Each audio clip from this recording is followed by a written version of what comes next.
Hey, did you know there's a lot more going on right now at our websites? Are you watching all 4 of them? If not, check them out. There's a list right here. We got 3 YouTube channels and 1 audio-only channel for your enjoyment. So come on, dig in, and see all the stuff we do here at the North American Snow Queen Palace.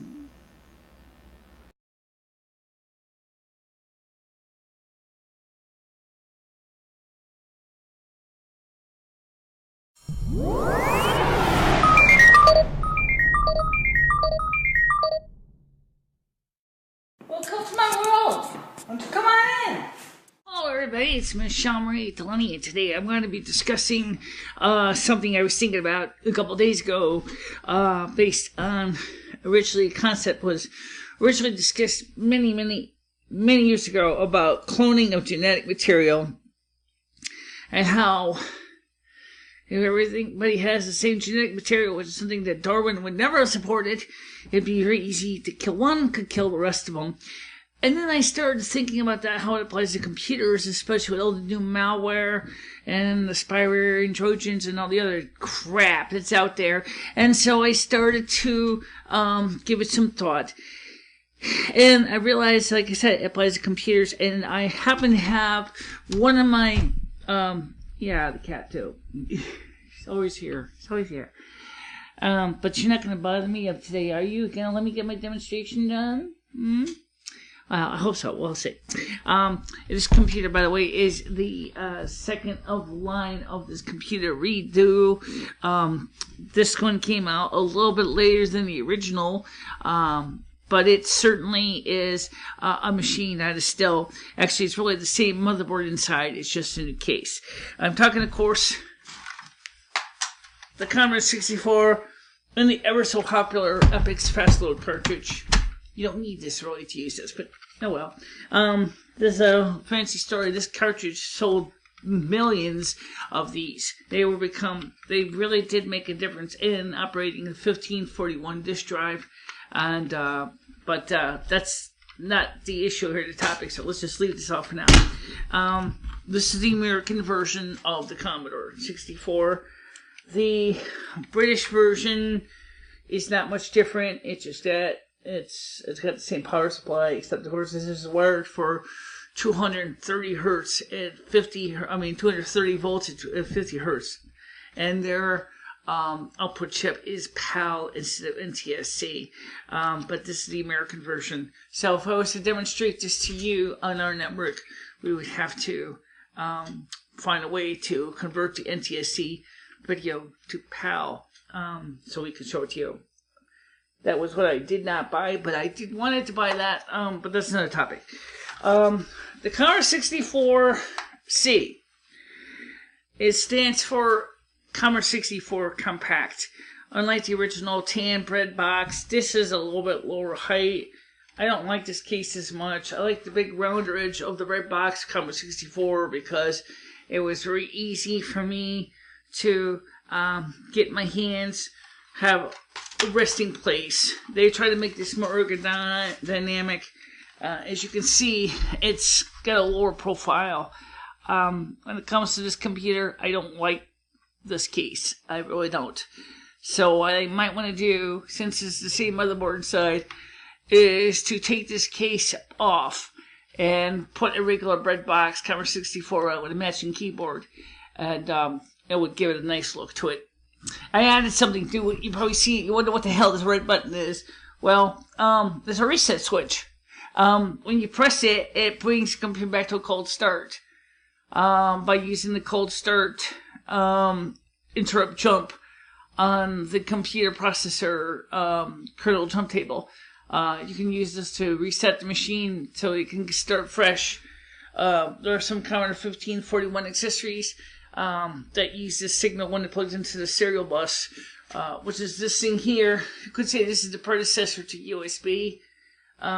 It's not quite as smart as USB, but it's still pretty much uses the same concept.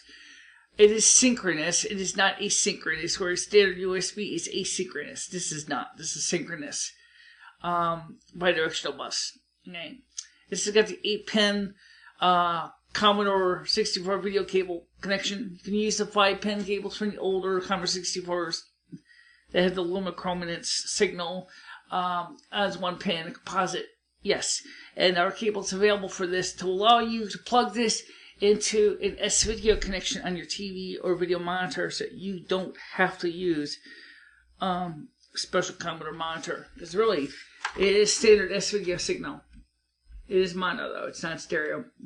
The people have added a second SID chip to make it stereo, but that's not the point. Is what was nice about this computer is when it has its operating system is ROM or read-only memory. It is burned onto the chip in the factory. It is therefore is carved in stone. So a virus writer would have to find a way to copy the ROM to RAM and then take or turn off the ROM to access the RAM underneath by shadowing.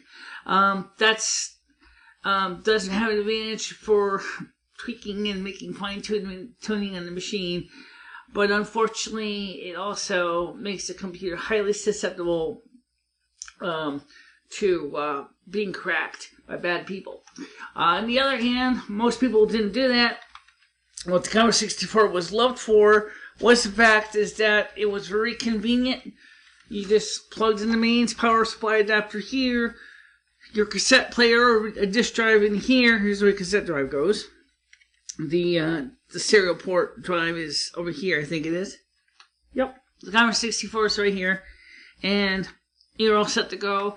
Power it up. There's no need to put it in the boot disk. It just comes right up and works. But because of that reason, because Commodore wanted to keep things fairly independent, there's a standard series of load and save commands that are used to access so anything. It was the beginning of device independence.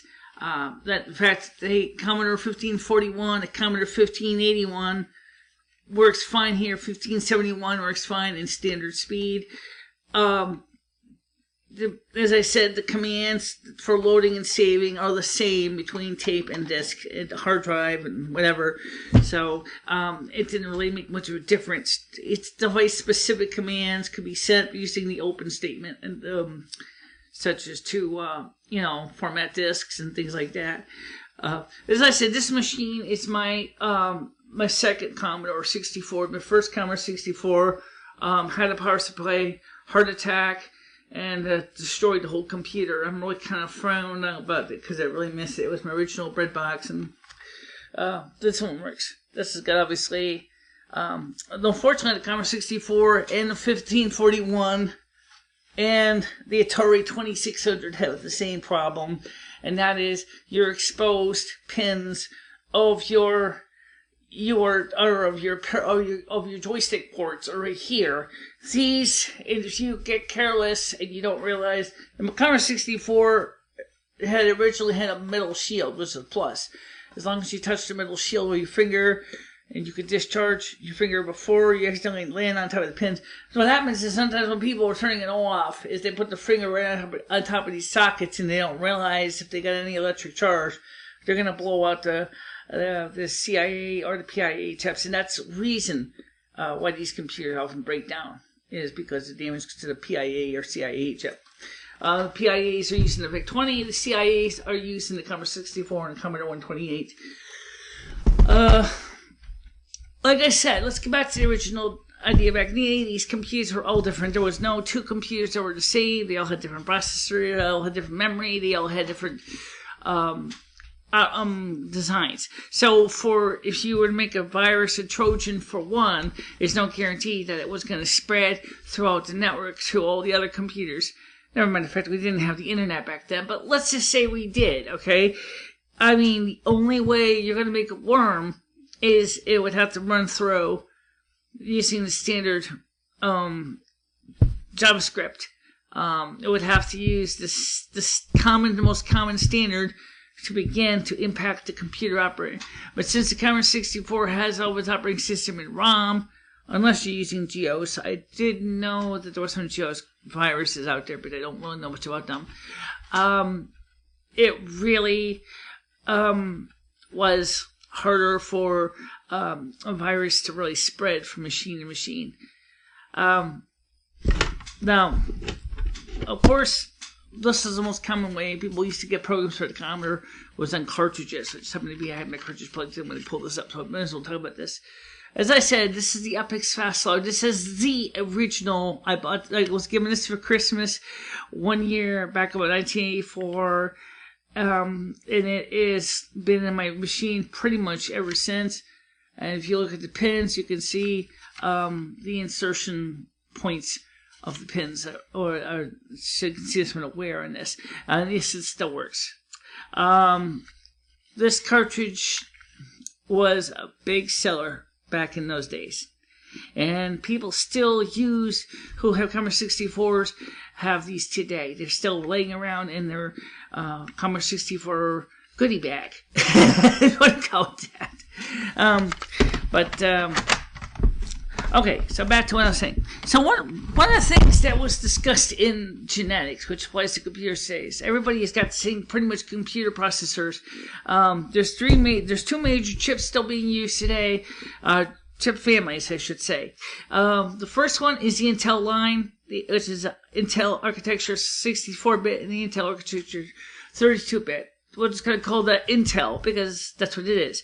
And the second one is becoming very popular now is ARM, A-R-M. PowerPC, unfortunately, is for almost all applications today is off the menu. It's not going to be something that a cracker is going to go for because the number of PowerPC computers are slowly dwindling away. This video, by the way, is done on a PowerPC machine. So it's no surprise to see how today's computers have become so easy to write a virus for it. Yes, there is the operating system layer on top of every chip. But if it's an Intel Mac or if it's a Windows 10 PC or Windows XP PC, it's very easy to sneak in a raw binary executable that could do bad things to you. I mean, operating systems are not exactly foolproof, okay? They are easy to crack and cause great damage, especially anything that basically has to load from a disk into RAM is definitely a target. And like I said, just like once you copy the ROM to RAM on this, once it's in RAM, you can do anything you want to it. Operating systems have gotten so huge, you can actually run things in the background, and the average user will never know what the hell you're doing. That's how these viruses and Trojans are able to execute and what do they call those things there? Spam bots. Spam back factories, distributed spamming of people, is they actually run programs in the background to cause damage. Today's computers are so damn fast, you won't even realize that there's a program running in the background. And even if you were to look at the background processes, which one's the spam bot one? You couldn't tell because most modern computers, number one, are operating systems. Background tasks usually have funny names, and there's like so many programs. Unfortunately, the biggest problem is that the operating systems themselves, this information is not readily available, so you can tell which is a standard system program and which is some virus Trojan that's running. And virus Trojans really technically aren't too sneaky. The problem is what they're succeeded at doing is they're using the obfuscation of the operating system manual, not telling you, for example, say what @run.cmd is doing, or @run.exe, or @run.bin does. Okay? In other words, they'll give you there's a whole bunch of programs running in the background of every modern computer that the average person has no idea what it is to begin with. So if there's a program called twinkletoes.api bin, you wouldn't know what twinkletoes.api.bin is because it's not. That might be the actual virus or malware that's running on your machine, making a spam bot. But the problem is how can you tell that is legitimate versus, say, command.com? on the Windows XP. I mean, if you're going to go on the commands.cmd, if you're trying to run programs, how are you supposed to know what's what? You can't, because there's just too many programs, and the operating system manufacturers don't even tell you or give you a full description of what any of these programs do. So they actually kind of help the malware by, number one, giving them easy entry to your computer by using a standard operating system, and also by obfuscation, or let's make it easy. And people don't understand what programs are running in the background, so how you could sneak whatever in broad sight, and the average person would never know. And besides that, most people don't even think of looking at the background tasks on the computer.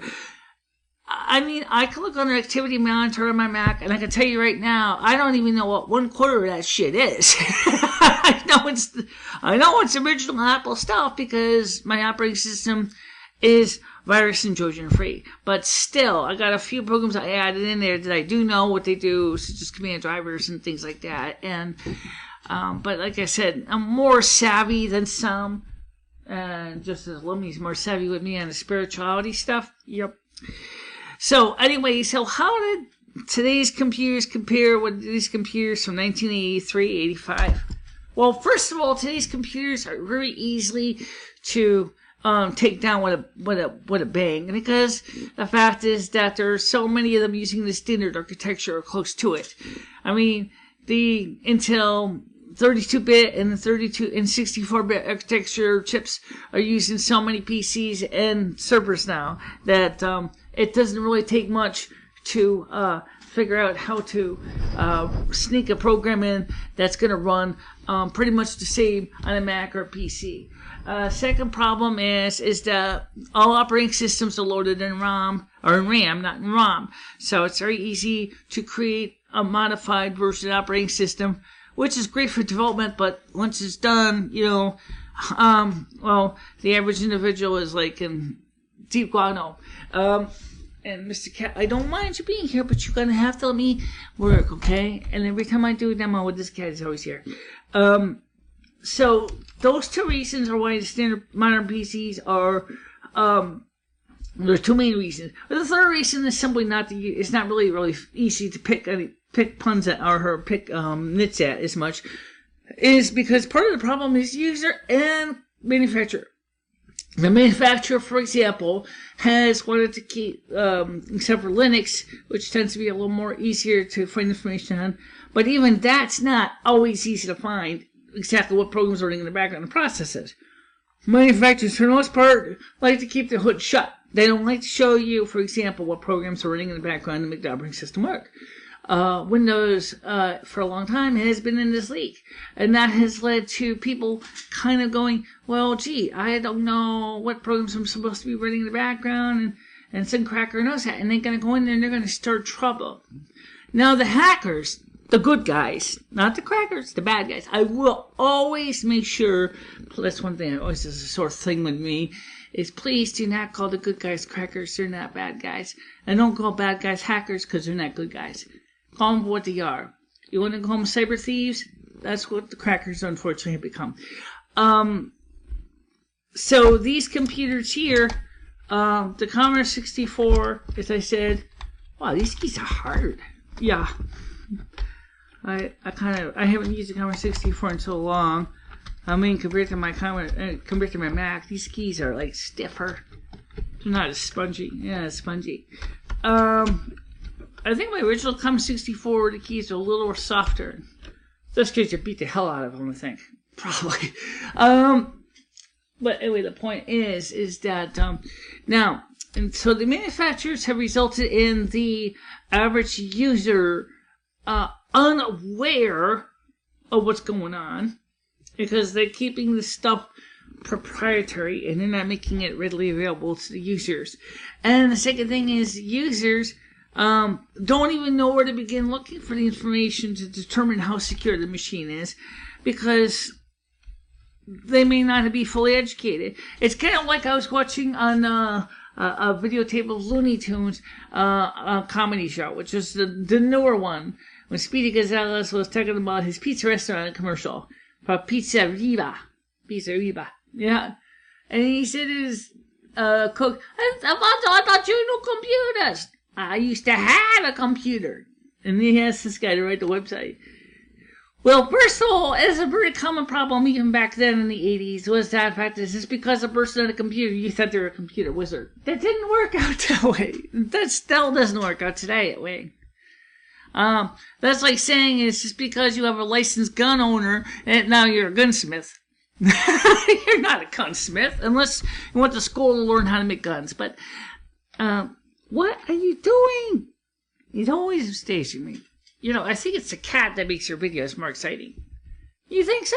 I think so. I mean, because, let's be honest, this video isn't exactly something I would want to sit there and watch. Okay, I'll give you that. 2 points for you. Ding! 0 points for you. Oh, come on. Okay. So the point is that there has to be changes made. First thing is just like Charles Darwin said, you got to diversify. You got to have genetic diversity to protect your computers from the bad guys. Because if they're going to go ahead and they're going to write viruses and script damage to PCs, such as like Windows XP, so have these things called script kiddies. And that's kitties, not kitties. Oh, God. I could see your cat trying to write a script in Windows XP. You can see it. More meow mix, please. Okay. The truth is, can I go back to seriousness? Please do. Okay. If you want to protect your computers, you got to be able to have diversify. You got to have different kinds of machines on your network to protect yourself. If everything is the same. Okay, homogeneous design, same processor, same memory, same or similar operating system, same disk drive design, same mouse and keyboard. It doesn't take no rocket scientist to figure out that you can destroy somebody's computer just by creating something stupid. And people did do that in the old days. But today's computers are much better designed because they are in one sense, they're made cheaper. I mean, that's true. And the fact is that you can get computers now. In fact, you can probably find a Raspberry Pi in a box of cereal. Really? Or a Cracker Jack box. Yeah. Because it's so inexpensive now that little tiny single board computers, you can buy them for like almost like pennies. I actually had the option of buying a machine today on the market for like $30. Yeah, I gotta answer the phone. I was Dory. She's gonna come over later tonight. So anyway, today's computers, as I said, you can buy a computer now for like $20, $30. A little tiny micro computer like a Raspberry Pi, postage stamp machine, or whatever. And then you can program that and do things with it. But the point is they all have the same issue. They all have a very standardized chipset, depending on either it has base either usually on Intel or ARM as the most common flavors. But there are other fairly common chip microcontroller operating systems. But that's quite different than, say, back in the early days of computers when everybody had their own flavor. How about what processors were the most common back in the 80s? Well, we had the 6502 by MOS, the 6510 by MOS, the Xilinx Z80 chip, the Intel 8080 chip. You had the variation of the 8080, which is called the 8085, which is used in my Model 102. You have the Motorola 68000 series chips, which are used in Macs. There was no standardized operating system. There was just like everything had its own operating system, had its own disk format, everything had its own internet connectors. Internet connection, I should say, not connectors. Like this one here has your standard 24-pin Commodore user port, which uses a software-based UART called the 6551. And some computers used DB9, some use DB25, some are male or some are female, some are using specialized proprietary company connectors. The only thing back in the old days that was standardized was most modems were either Bell 103 or Bell 212A modems were the standards. That was the only thing that was standardized. And when the part that plugged into the wall was the most standardized part for the phone. And obviously, what the power plug that plugged into the wall was also the most standard. Everything else was companies had their own design of everything. Now, people came up with all kinds of crazy ways to hook this gear up. And I'm thinking about seriously playing around with some of the proprietary technologies. But this whole video is, is to talk about, as I said, is what we need to do to protect our modern computers from the crackers is to diversify. Diversify, be unique. Be creative, be self-sufficient. Don't depend on buying the same thing that everybody else buys, because that's just guaranteed to make your life a living hell. If everybody's operating system is the same, it's just like if you all had clones of yourself. If you get sick, that means your clones are going to get sick. If your clones get sick, you're going to get sick. Because what kills them is going to kill you, because you're all got the same genetic makeup. It's the same thing.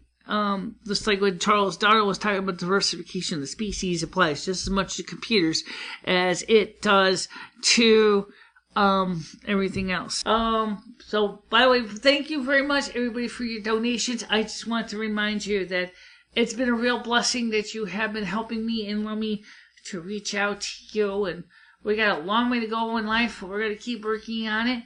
And Mr. Kitty Cat looks happy. Meow. Meow. Yeah, he's happy. He's happy. Yeah. Okay, so, and Dory's going to be coming tonight, so maybe, we'll try to get a few different videos in, Dory and this, and I don't know. We'll try. Oh, by the way, we did use the last donation to buy 250 gigabyte hard drive, that will be here, that's according to the, Postal Service site. It says here should probably be here on the 24th. And that will be used to allow us to have more working space for the video productions. Because right now the problem is really running out of room. We have a lot of standard boilerplate, as they call it, and we like to use it.